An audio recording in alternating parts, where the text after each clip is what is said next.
അരുൺ, ഈ 12 വയസ്സുകാരിയെ ഏതെങ്കിലും ഒരു ഘട്ടത്തിൽ പോലീസ് സംശയിച്ചിരുന്നോ? ആ പോലീസിൽ നമുക്ക് ലഭിക്കുന്നതനുസരിച്ച് ആദ്യഘട്ടത്തിൽ ഈ കുട്ടിയുടെ മൊഴി പോലീസ് രേഖപ്പെടുത്തിയിരുന്നു.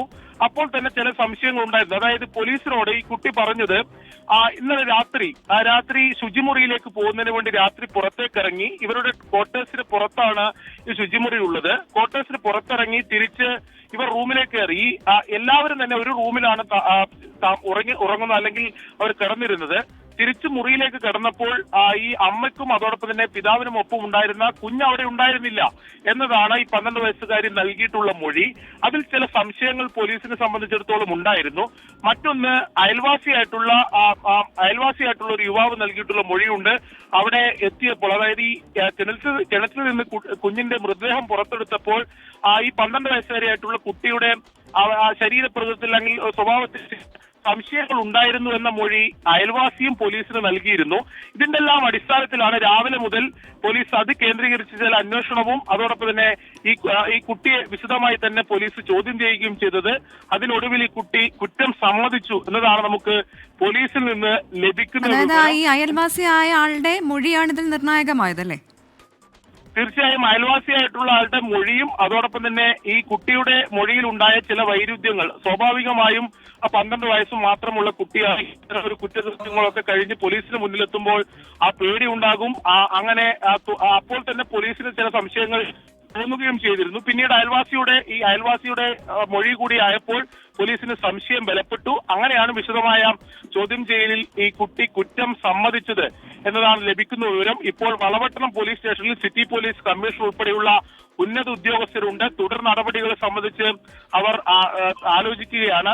അതോടൊപ്പം തന്നെ പോസ്റ്റ്മോർട്ടം നടപടികളും പൂർത്തിയായിട്ടുണ്ട്. പോസ്റ്റ്മോർട്ടത്തിലും ഇത് കൊലപാതകമാണെന്ന് സ്ഥിരീകരിക്കുകയും ചെയ്തിട്ടുണ്ട്. പോലീസിന് ആദ്യഘട്ടത്തിൽ പ്രാഥമിക അന്വേഷണത്തിൽ തന്നെ ഇതിൽ അസ്വാഭാവികതയുണ്ട്, ഇതിൽ ദുരൂഹതയുണ്ട് എന്ന കാര്യം പോലീസിന് വ്യക്തമായിരുന്നു.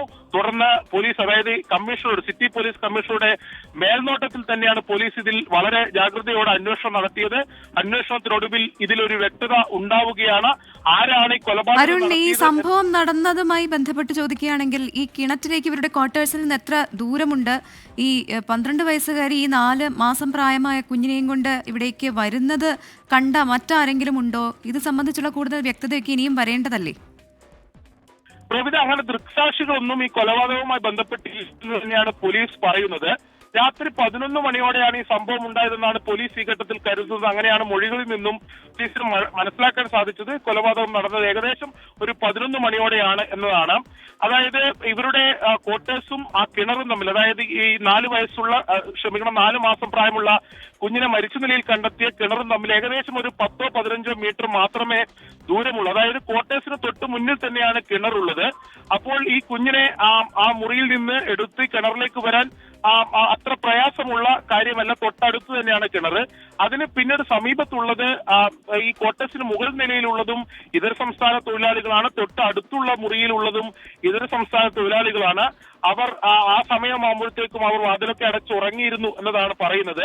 ഈ കുഞ്ഞിനെ കാണാതായി എന്ന് പറഞ്ഞ് അമ്മയുടെ നിലവിളി കേട്ടതിന് ശേഷമാണ് സമീപവാസികൾ ആദ്യം തൊട്ടടുത്തുള്ള ക്വാർട്ടേഴ്സിലെ താമസക്കാരെത്തി. പിന്നീട് നാട്ടുകാർ ഓടിയെത്തുമ്പോഴേക്കും കിണറ്റിൽ നിന്നും ഈ കുഞ്ഞിന്റെ മൃതദേഹം പുറത്തെടുത്തിരുന്നു. പോലീസ് എത്തുമ്പോഴേക്കും ആശുപത്രിയിലേക്ക് കൊണ്ടുപോകുന്ന തയ്യാറെടുപ്പിലായിരുന്നു ഉണ്ടായിരുന്നത് എന്നതാണ് പറയുന്നത്. അതുകൊണ്ട് ഈ കുഞ്ഞുമായി പോകുന്നത് ആരും ഇല്ല എന്ന് തന്നെയാണ് നമ്മൾ കരുതേണ്ടത്. എന്തായാലും വളരെ ഞെട്ടിപ്പിക്കുന്ന അരുണേ, ഇത്ര ചെറിയ പ്രായത്തിലുള്ള ഒരു കുട്ടി ഒരു കൊലപാതകം നടത്തുക എന്നത് എൻ്റെ ഓർമ്മയിൽ ഞാൻ അങ്ങനെ കേട്ടിട്ടില്ല. ചിലപ്പോൾ എൻ്റെ ഓർമ്മ അല്ലെങ്കിൽ എൻ്റെ അറിവ് ശരിയല്ലാത്തത് കൊണ്ടാവും. പക്ഷേ ഈ ഒരു വിഷയത്തിൽ ഇത്രയും ചെറിയ കുട്ടി ഇങ്ങനെ പെട്ടെന്ന് ഈ ഒരു പ്രവൃത്തി ചെയ്യുന്നു. അതിനുശേഷം ഇനിയുള്ള പ്രക്രിയകളും സങ്കീർണമാണല്ലോ. ആ ചെറിയ കുട്ടിയെ കൈകാര്യം ചെയ്യുമ്പോൾ ജുവനൈൽ ജസ്റ്റിസ് ബോർഡിന് മുന്നിൽ കൊണ്ടുവരണം. അതിനും മാനസികമായ പ്രശ്നങ്ങൾ ഉണ്ടാവാത്ത രീതിയിൽ വേണം കാര്യങ്ങൾ കൈകാര്യം ചെയ്യാൻ. അപ്പോൾ അത്തരം നടപടികളൊക്കെ ഇനി എപ്പോഴായിരിക്കും ആരംഭിക്കുക? ക്രിസ്റ്റീന, സ്വാഭാവികമായി ഇതൊരു പോലീസ് ഇപ്പോൾ കരുതുന്നത് ഈ കുട്ടിക്ക് പ്രത്യേകമായൊരു മാനസികാവസ്ഥ ഉണ്ടായിട്ടുണ്ടാകും. ഒരുപക്ഷെ നേരത്തെ നമ്മൾ സൂചിപ്പിച്ചത് തന്നെ ഇത്രയും കാലം ഇവരുടെ, അതായത് ഈ മാതാപിതാക്കളുടെ, ഈ മരിച്ച കുഞ്ഞിന്റെ മാതാപിതാക്കളുടെ ലാളനയിലാണ്, അല്ലെങ്കിൽ അവരുടെ സംരക്ഷണയിലാണ് ഈ 12 വയസ്സുകാരിയും ജീവിച്ചു പോകുന്നത്.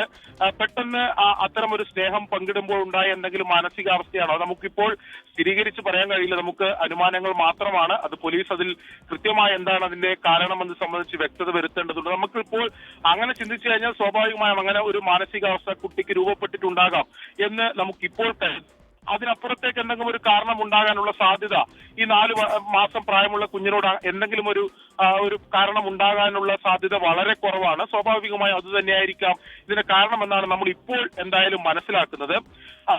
അങ്ങനെ കുഞ്ഞിനെ എടുത്ത് കിണറ്റിലെറിയാൻ തീരുമാനിച്ചൊരു മാനസികാവസ്ഥയിലേക്ക് ആ കുട്ടി വളർന്നിട്ടുണ്ട്. അപ്പോൾ സ്വാഭാവികമായും അത് ആ കുട്ടിയുടെ മാനസികാവസ്ഥ ഇപ്പോൾ വളരെ അസ്വസ്ഥമായിരിക്കാം. തുടർ നടപടികൾ ഉന്നത ഉദ്യോഗസ്ഥർ ആലോചിച്ചു മാത്രമേ, വളരെ ജാഗ്രതയോടെ മാത്രമേ ആ തുടർ നടപടികൾ സ്വീകരിക്കുള്ളൂ. ജുവനൈൽ ജസ്റ്റിസ് ബോർഡിന്റെ അവർ മുന്നിൽ ഹാജരാക്കും എന്നതാണ് ഈ ഘട്ടത്തിൽ.